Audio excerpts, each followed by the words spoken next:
नमस्कार दोस्तों। आज की कहानी है रहस्य भाग 1।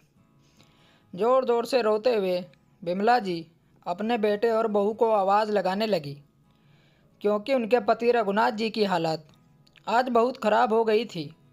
माँ की आवाज़ सुनते ही बेटा, बहू और उनके दोनों पोते दौड़कर आए।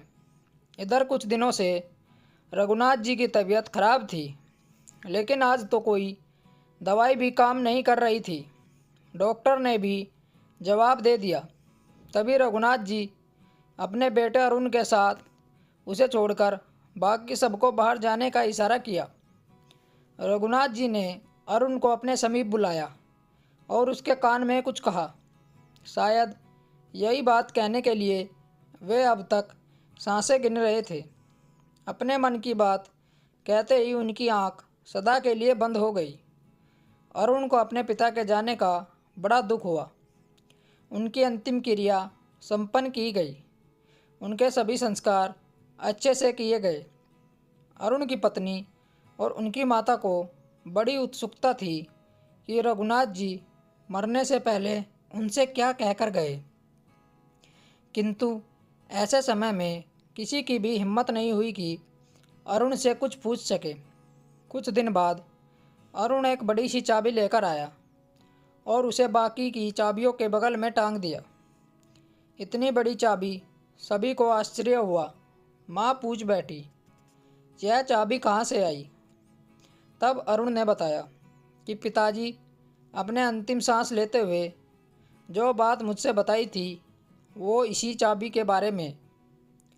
यह पिताजी के खजाने की चाबी है। अरुण की माताजी को बहुत अफसोस हुआ। आज तक मैंने यह चाबी कभी नहीं देखी थी, और ऐसा कौन सा खजाना है जो उन्होंने कभी भी मुझसे जिक्र नहीं किया। उधर अक्सर अरुण की पत्नी उस चाबी का जिक्र करती और उस खजाने को निकाल कर लाने के लिए कहती, किंतु अरुण उस बात को टाल जाता और कहता, यह खजाना हमारे बच्चों की धरोहर है। धीरे धीरे बच्चे बड़े होने लगे। बच्चों ने भी उस चाबी को देखा और अक्सर उस चाबी के विषय में माँ या दादी से पूछा। उन्हें भी बहुत खुशी होती कि हमारे पास इतना बड़ा खजाना है जिसकी इतनी बड़ी चाबी है। अरुण के समय के साथ अपने बच्चों का विवाह भी कर दिया। विवाह के पश्चात बच्चों की बहुओं ने भी उस चाबी को देखा, लेकिन किसी ने भी आज तक उस खजाने को नहीं देखा।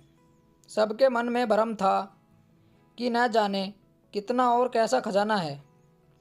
एक दिन अरुण ने अपनी बहू और बेटों को बुलाकर उन्हें बताया कि यह खजाना मेरे पिताजी ने मुझे दिया है। अब मैं वह खजाना तुम दोनों बेटों में से किसी एक को दूंगा। फिर अरुण ने अपने दोनों बहुओं को एक एक बेशकीमती उपहार दिया। इतने सुंदर बेशकीमती उपहार पाकर उनकी बहुएं बेहद प्रसन्न हुई।